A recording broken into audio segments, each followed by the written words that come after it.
السلام علیکم۔ پنجاب میں ضمنی انتخابات کے بعد سیاسی ماحول میں گرما گرمی کافی بڑھ گئی ہے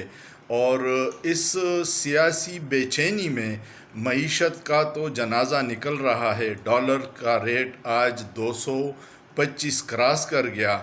اور اسٹاک ایکسچینج بھی تقریباً 1000 پوائنٹ سے گر گیا ہے۔ دوسری طرف اگر ہمارے سیاستدانوں نے ہوش کے ناخن نہ لے تو بلومبرگ کی رپورٹ کے مطابق دیوالیہ ہونے میں چوتھا نمبر پاکستان کا ہے۔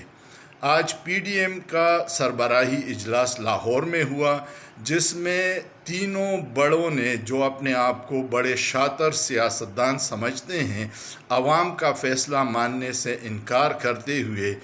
وزیر اعلیٰ کے انتخاب تک حمزہ شہباز کو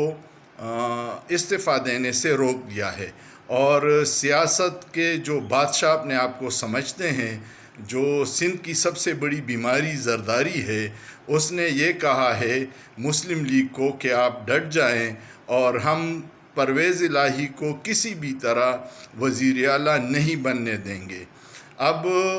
انہوں نے یہ پلان کیا ہے کہ بوریوں کے منہ کھول کے، جو ایک دو پراپرٹی کے بہت بڑے ٹائکون ہیں، ان کی ڈیوٹی لگائی ہے کہ کسی بھی طرح 10 بندوں کو پی ٹی آئی سے توڑ کے یا تو اس دن غائب کیا جائے یا ان کا ایک فارورڈ بلاک بنایا جائے۔ دوسری ڈیوٹی یہ دی ہے کہ جنوبی پنجاب سے ایک پی ٹی آئی کے رکن کو یہ دانہ ڈالا جا رہا ہے کہ آپ بھی وزیر اعلیٰ پنجاب بننے کی دوڑ میں شامل ہو جائیے گا اور جنوبی پنجاب کے جتنے ایم پی ایز ہیں ان کو اپنے ساتھ ملائیے گا، آپ کو جتنا پیسہ چاہیے گا ہم دیں گے۔ تیسری کوشش یہ کر رہے ہیں کہ آج چودھری شجاعت سے ملاقات میں آصف زرداری ان کو یہ راضی کرنے کی کوشش کریں گے کہ آپ کے جو 10 کاف لیگ کے ایم پی ایز ہیں ان میں سے 5 پرویز الہی کی حمایت سے دستبردار ہو جائیں۔ یہ ساری چیزیں کر کے تو پھر انہوں نے مسلم لیگ نون کو ڈٹ جانے کا مشورہ دیا کہ ہم کسی بھی صورت میں 22 تاریخ کو اکثریتی جو عوام کا فیصلہ ہے اس سے مینڈیٹ کو چرانے کی کوشش کریں گے اور حمزہ شہباز کو وزیر اعلیٰ برقرار رکھیں گے۔ اس سے پہلے آپ نے دیکھا ہوگا کہ کل رانا ثناء اللہ نے ایک سٹیٹمنٹ دیا تھا کہ وزیر اعلیٰ بننے کے لیے اب بھی کافی دور ہے، کیونکہ اگر 5 ایم پی اے غائب ہو گئے تو پھر کیا ہوگا۔ تو ان کی پلاننگ بدماشی، غنڈہ گردی، ہر قسم کی دونس داندلی، کرپشن کا پیسہ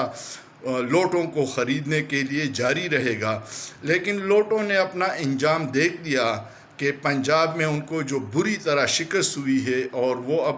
کسی کو منہ دکھانے کے اب ان حالات میں جس نے بھی یہ مشورے دیے ہیں وہ یا تو مسلم لیگ نون کو پوری طرح تباہ کرنا چاہتے ہیں،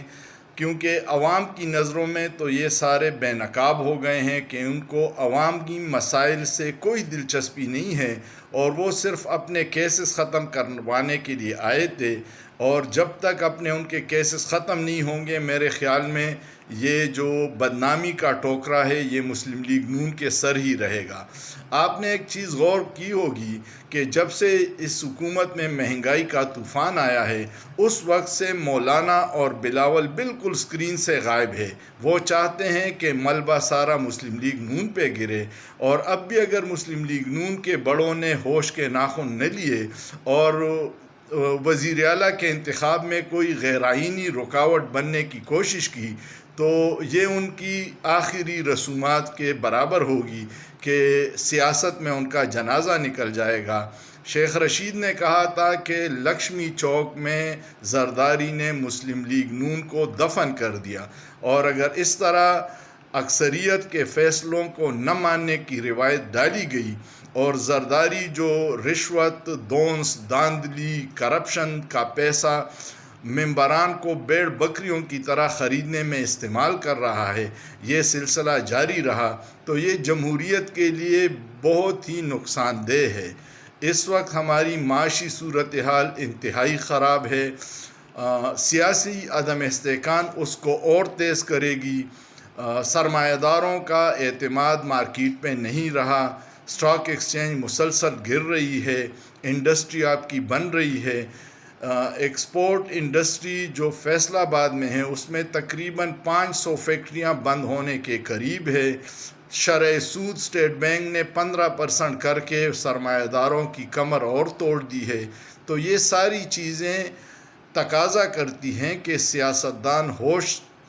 سے کام لیں اور جن کو مینڈیٹ عوام نے دیا ہے ان کو حکومت کرنے دے۔ اگر یہ نہیں کریں گے تو اس سے سیاسی انتشار اور بڑھے گا، معاشی صورتحال ابتر ہوگی اور عوام کی مشکلات میں اضافہ ہوگا۔ مسلم لیگ نون میں پہلے سے بھی 2 گروپس واضح تقسیم نظر آ رہی ہے۔ نواز شریف کا گروپ کسی بھی طور پر اس سلسلے کو جاری رکھنا نہیں چاہتے۔ جاوید لطیف کی پریس کانفرنس سے آپ کو پتہ چل گیا ہوگا کہ انہوں نے کہا کہ ہمیں ڈرایا گیا تھا اور زبردستی ہمیں یہ فیصلہ لینے پہ مجبور کیا تھا کہ اگر کسی ایک خاص شخصیت کی اپوائنٹمنٹ ہو گئی تو پھر آپ کے لیے مشکل ہوگا، اس لیے فوراً عدم اعتماد لے آئیے گا۔ اور نواز شریف نے بھی شکست کے بعد یہ کہا تھا کہ ہم تو حکومت لینا نہیں چاہتے تھے لیکن مجبوری میں لے لی ہے۔ اب یہ ساری کڑیاں آپ ملا لیں تو دیکھیے کہ پاکستان میں سیاست کے نام پہ کیا انتشار ہو رہا ہے۔ سوچئے، سوچنا جرم نہیں ہے۔